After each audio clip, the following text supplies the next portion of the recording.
Hello and welcome to The Gaggle, where we challenge and, if necessary, destroy media narratives. I'm George Szamuely. With me today, of course, is co-founder of The Gaggle, Peter Lavelle, host also of RT's talk show, Crosstalk. Well, we learned the other day that New York State is opening a, quote, criminal, unquote, investigation into Donald Trump. This, of course, aroused a lot of excitement in the usual quarters. New York Times is very excited, CNN, MSNBC, everyone's very excited by this. Now it's criminal.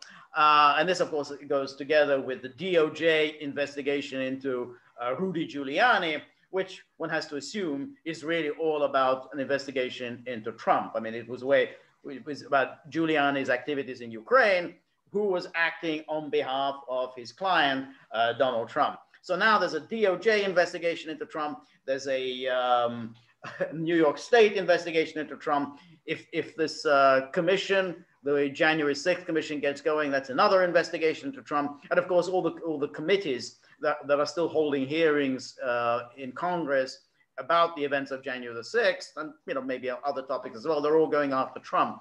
So it is a fascinating situation where Trump hasn't been in office now for several months, and the entire apparatus of the state is out to get him. Now, we don't know so far what the New York State is looking into.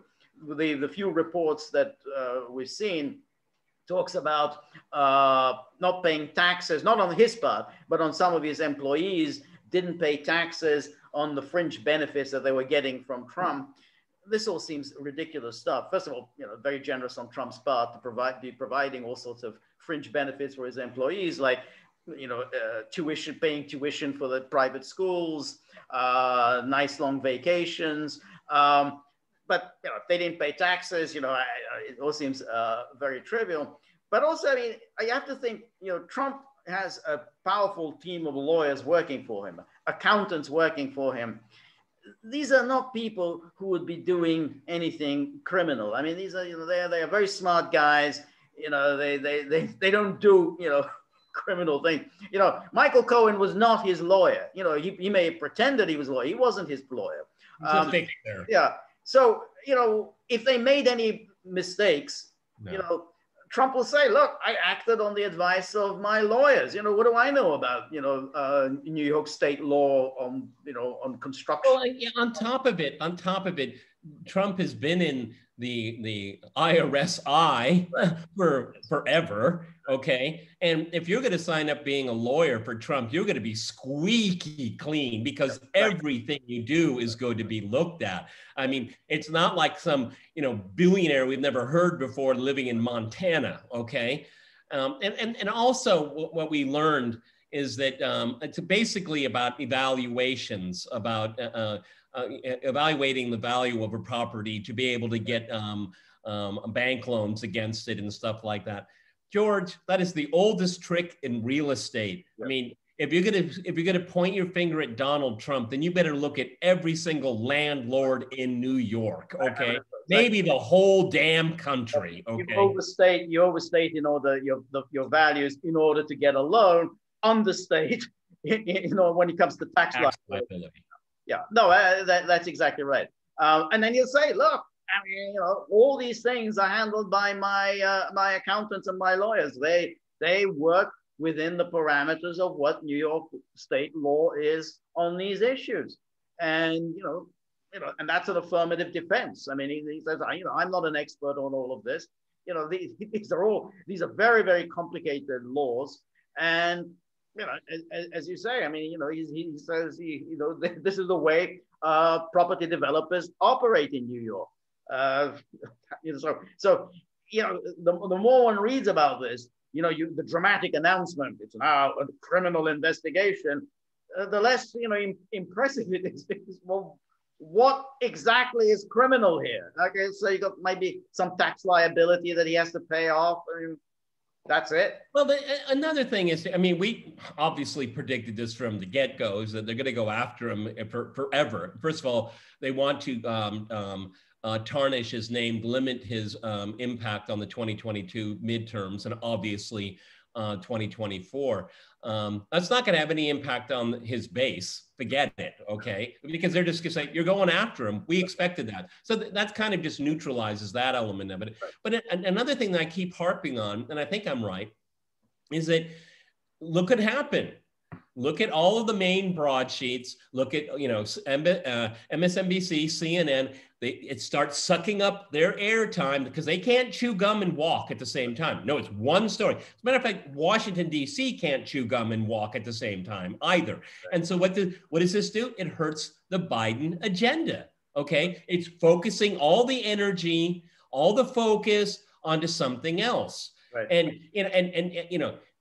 with the Congress divided right down the middle, you've got to have such a powerful strategy to get anything done. And everyone's talking about Trump's tax problems again.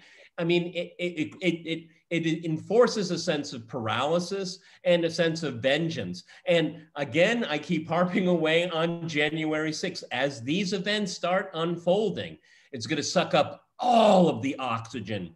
Well, I mean, no one is going to give a hoot about a summit with Russia if they're holding the January 6th trial, okay? Right. It's going to be like OJ on steroids. No, I think that's right. There's also the problem here, which is it's been the accepted practice in the United States and, generally in civilized democracies, which is that you don't go after your predecessor. I mean, that's what they do in nasty third world dictatorships. When Gerald Ford pardoned Richard Nixon, I mean, this was basically, it was a popular move. I mean, people thought this is the right thing to do. We're not going to go rehashing, litigating Watergate for the next 10 years. We don't want to see a former president humiliated. We don't want to see a former president made, impoverished, sent to prison or anything like that. Let's, put a line in the sand for it. So by doing this, first of all, the Democrats are creating a precedent, but, let's assume, okay, it's not a precedent. Republicans are too insipid to try this themselves. But nonetheless, they do make Trump into a martyr. He says, well, hey, look, I mean, I left. I didn't pardon myself. I didn't pardon all the people who work for me. And look what these people are doing. Yeah. So I think it's going to make him more popular. Yeah, I mean, I'll quibble a little bit with you about the Nixon pardon. I don't think it was particularly popular, but I think it was deemed right. It was the right thing to do. Okay. Nixon was a very reviled politician in the media.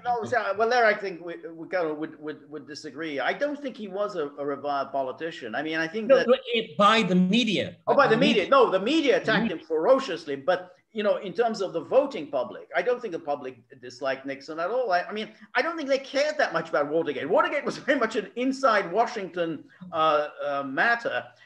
He did lose a lot of popularity towards the end, but then the economy was in the toilet. This was after the oil shock, and the American economy. He paid the price for that. We've talked about this so many times. I mean, he obviously broke the law. He was caught. Okay, there was a smoking gun there. Did people want to see? Did the majority of people want to see him pay the ultimate price for it? He did pay the ultimate price. He resigned. But they did not want to see him go to prison. No, they didn't. No. Hey, I remember. I remember when the pardon happened. I lived in a completely Republican neighborhood in Colorado, and when the pardon happened, people said he did something wrong, but we don't want to see him. He doesn't deserve going to prison over that. Okay. And that was the mentality there. This, as you point out, is so completely different, okay? Right. And considering all of the terrible things it said about Donald, he was a dictator. I mean, if he was a dictator, he was the most benign dictator in the history of the world, okay? Yeah. I mean, where did he? Were they wiretapping journalists and stuff like that? With the exception of not manning up and defending Julian Assange, which we both begged him to do. We begged him here to do that. Other than that, did they go after whistleblowers? No, it was the other way around. The whistleblowers went after them. That's exactly right. And in terms of going after journalists, the Obama administration went after them. The worst. You know, they The with worst. the AP, you know, they wiretapped the AP journalists. They went after the Fox News reporter, James Rosen. Rosen. James Rosen, again, over his reporting about Iran. So they went after the journalists. And, you know, all that Trump did, Trump was insulting.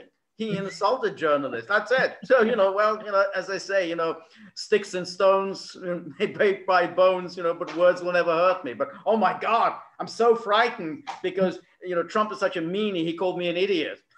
Yeah, Which you are anyway. So. I feel like I'm I'm not in a safe space. Okay. Exactly. Exactly. So, I mean, we're going to be watching this very closely here. Some very awful precedents are being set right now. And what it does is it divides the country even more. It's this kind of behavior that is forcing division, forcing some kind of divorce, and it's putting a scarlet letter on anyone that supported the former president. And that is not the way we need to move forward. Not when the country is so ideologically and politically divided down the middle. Right. Well, and that's it. And that's why. But it's obvious that it's politically motivated because he has been operating in New York for many, many years. And even before that, the Trump organization was run by his father. So they've been doing business in New York since, I think, the late 1940s or early 1950s. So now suddenly you're finding, whoa, we're conducting a criminal investigation. You didn't, you know, none of this was apparent to you in 2015. You didn't know about this in 1995, 1975. Now criminal. What over the last 25 years, he's been under IRS audit for 25 years. That's right. And the IRS still hasn't found anything. I mean, he's under audit and they still haven't found any. So what are they doing? They're just auditing and they haven't found any illegalities that he's again, George, just as we talked about with the upcoming January 6th trial, people want to make careers. These prosecutors, they want to be, you know, they want to be the Netflix series, How I Took Down Donald Trump but didn't. Yeah. That's what it's all about. People are making careers. This is a career path to fail forward, fail up. All right, no, I agree entirely. Now, this New York Attorney General, Letitia James, she's obviously eyeing a very lucrative book contract. And so, Trump and Cuomo. That's it. It's a very interesting thing. It's maybe something we can talk about at some other point about the phenomenon of the book contract, because those things are bribes.